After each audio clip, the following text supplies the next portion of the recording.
Hello guys, welcome back to my new episode. আমি মিলন আর তোমরা দেখছো মুভি অর মিলন। আজকে কথা বলবো খাদানের রিলিজ ডেট নিয়ে।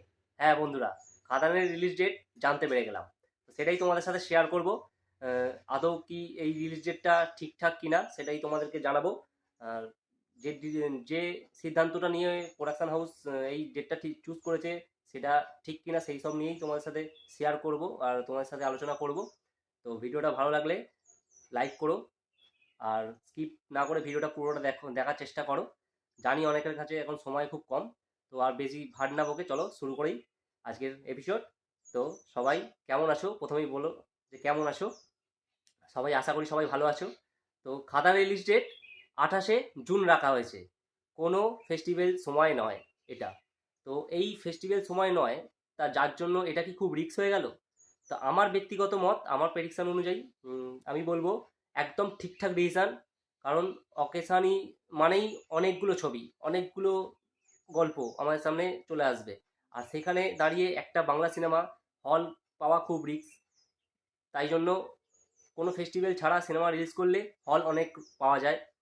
আর প্রথমত আমাদের কাছে ওই, যেহেতু বাংলা কমার্শিয়াল সিনেমার অবস্থা খুবই খারাপ, সেইখান থেকে দাঁড়িয়ে একদম ঠিকঠাক ডিসিশন নিয়েছে প্রোডাকশন হাউস আমার মনে হয়। তো তোমাদের কি মত সেটা কমেন্ট করে জানাও। তো যাই হোক, এই যে 28শে জুন রিলিজ ডেটটা ঠিক করা হয়েছে, তো এর জন্য আমি খুব মানে আমার তো আমি খাদান নিয়ে খুব প্রচণ্ড পরিমাণে এক্সাইটেড। আশা করি তোমরাও খুব এক্সাইটেড খাদান নিয়ে। তো দেবদা অনেক দিন পর অ্যাকশানে ফিরছে। অ্যাকশান অবতারে আমরা পুরনো দেবদাকে আবার হয়তো সেই মশালা এন্টারটেনমেন্ট সিনেমায় নাচতে দেখবো, গাইতে মানে বিদেশে গিয়ে শ্যুট হবে কি জানি না এখনো পর্যন্ত। তো বিদেশে যদি গানের শ্যুট হয় তো জাস্ট জমে যাবে। তো খাদানের লুকগুলো তো জাস্ট অসাম লাগছে। আর এই রিলিজ ডেটটা নিয়ে আমি খুব আশাবাদী, কারণ হল হয়তো প্রচণ্ড পরিমাণে হল পেতে পারে। আর একটা হল নিয়ে তো বাংলাতে খুবই টাফ সময় চলেই। আর বিশেষ করে দেবদাস সিনেমা হল খুবই কম দেওয়া হয়, এতগুলো হিট দেওয়ার পরেও হল কম দেওয়া হয় দেবদাকে। তো দেবদার সাথে খুব অন্যায়ই করা হয়। যাই হোক, তো খাদানের এই রিলিজ ডেটটা নিয়ে তোমাদের কি মত কমেন্ট করে জানাও। আর তার সাথে সাথে খাদানের কিছু শুটিং স্পটের ভিডিও, কিছু ফটো সেগুলো লিক হচ্ছে। তা আমি বলবো ফটো তোমরা তোলো, যারা যারা ফটো তুলছো তারা তুলে শেয়ার করো, অবশ্যই ভালো। কিন্তু ভিডিও ভাই শেয়ার করো না, হাত জোর করে তোমাদের কাছে রিকোয়েস্ট। ভিডিও শেয়ার করলে বাংলা কমার্শিয়াল সিনেমার অবস্থা খুবই খারাপ। আমাদেরকে পাশে থাকতে হবে, আমাদেরকে সবসময় সাপোর্ট করে যেতে হবে। সেটা শুধুমাত্র দেবদার সিনেমা নয়, সমস্ত বাংলা কমার্শিয়াল সিনেমা। কারণ কমার্শিয়াল সিনেমার খরচা সাপেক্ষ খুব বেশি।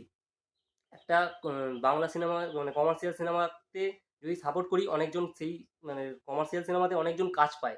অ্যাকশান মানে অ্যাকশান ডিরেক্টর থেকে নাচ ডান্স কোরিওগ্রাফার সবাই মোটামুটি কমার্শিয়াল সিনেমাতেই কাজ পায়। নর্মাল সিনেমায় কেউ সেরকমভাবে কাজ পায় না। তো যার জন্য এই কমার্শিয়াল সিনেমাগুলোকে আমাদের সাপোর্ট করা দরকার। আমরা হিন্দিকে সাপোর্ট করি, সাউথকে সাপোর্ট করি, বাংলাকে কেন নয়? যাই হোক, তো আজকের ভিডিওটা এখানেই শেষ করছি। আবার দেখা হবে নতুন কোনো ভিডিওতে। আর যদি ভিডিওটা কেমন লাগলো কমেন্ট করে জানাও। আর যদি ভালো লেগে থাকে লাইক শেয়ার করতে ভুলো না। আর অবশ্যই আমাকে সাপোর্ট করো, চ্যানেলটিকে সাবস্ক্রাইব করো। আজকের মতো টাটা, সবাই ভালো থাকবে, বাই।